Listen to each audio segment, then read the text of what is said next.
지식과 정보를 많이 가지고 있다고 믿음이 생기는가? 오히려 반대가 되는 경우가 많습니다. 확신을 심어줄 증거물이 아무리 많아도 믿지 않으려고 하는 사람들에게는 의미가 없는 것입니다. 그러니까 자료나 정보의 부족이 아니라 믿음의 문제예요. 자, 배척이라는 말은 더 이상 쓸 데가 없을 때 버리는 것을 말하는 거잖아요. 오늘날도 마찬가지죠. 여러분, 복음을 들고 들어가면 배척이 일어나요. 저항이 일어납니다. 순순히 받아들이지 않아요. 그래서 복음을 전하는 것은 항상 긴장도가 높아요. 중요한 것은 우리의 태도죠. 우리는 정말 예수 그리스도를 자랑스럽게 여기고 있습니까?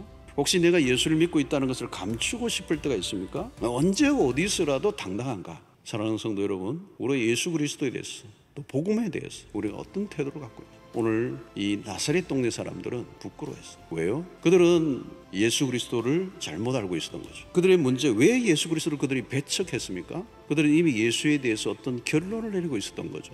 예수에 대해서 더 이상 알고 싶어 하지도 않고 예수 그리스도의 어린 시절로 인하여 자기들이 갖춰져 있는 어떤 편견에 사로잡혀 있었다. 편견의 눈으로 본 예수는 존경할 만하지도 않았고 불쾌한 존재였다. 편견이 한번 잡히고 나면요, 그 편견을 깨기가 어려워요. 편견은 결론을 내리고 있기 때문에 다른 이견에 눈과 귀를 다 막아버렸습니다. 여러분, 우리가 성경을 읽을 때도 이미 내 안에 편견이 잡혀 있으면 아무리 읽어도 소용이 없어요. 사람들은 자기의 생각을 지지해주는 말씀을 찾죠. 편견의 안경을 벗고 성경을 읽어야 돼요. 성경을 있는 그대로 보는 눈을 기르는. 근데 여러분, 이게 쉽지 않습니다. 편견을 내려놓지 않으면 믿음의 세계로 들어갈 수가 없습니다. 내가 알고 있는 것, 내 눈으로 본 것, 내가 경험한 것이 전부라고 굳게 믿으면 안 되죠. 기본적으로 겸손해야 됩니다. 그래서 편견이라는 단어와 늘 함께 따라다니는 단어가 있는데 오만이라는 단어입니다. 오만. 편견과 오만, 독선이라는 거죠. 그래서 이 편견은 인간의 죄성을 드러냅니다.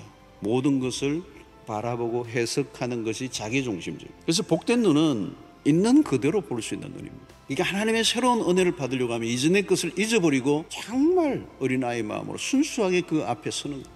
내가 알고 있는 게 전부라고 이기면 안 된다는 거예요. 편견을 내려놓아야 자신의 한계를 인정하는 거예요. 불신앙의 눈으로는 하나님의 능력을 볼 수가 없습니다. 불신앙의 사람들 안에 하나님의 능력을 행하실 가치를 느끼지 못하신 거죠.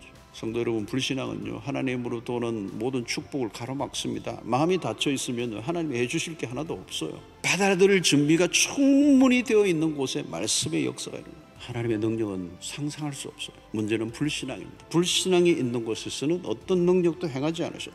여러분, 진리가 역사하는 순간은 언제입니까? 마음이 활짝 열려 있을 때입니다. 마음이 열린다는 것은 무엇을 말합니까? 내가 가지고 있던 편견의 벽을 스스로 깨고 나와야 진리가 그 안에 밀고 들어갈 수 있다는 것이죠.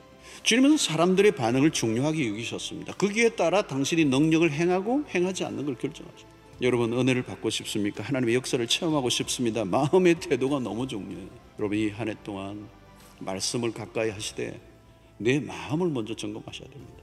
사랑하는 성도 여러분, 오늘 복음을 부끄러워하지 않는 여러분들 되시기를 바라고, 오늘 주님을 온당 가운데 가장 자랑스러운 영광스러운 분으로 여러분들의 입술을 통해 날마다 드러내는 은혜가 있게 되기를 주의 이름으로 축원합니다.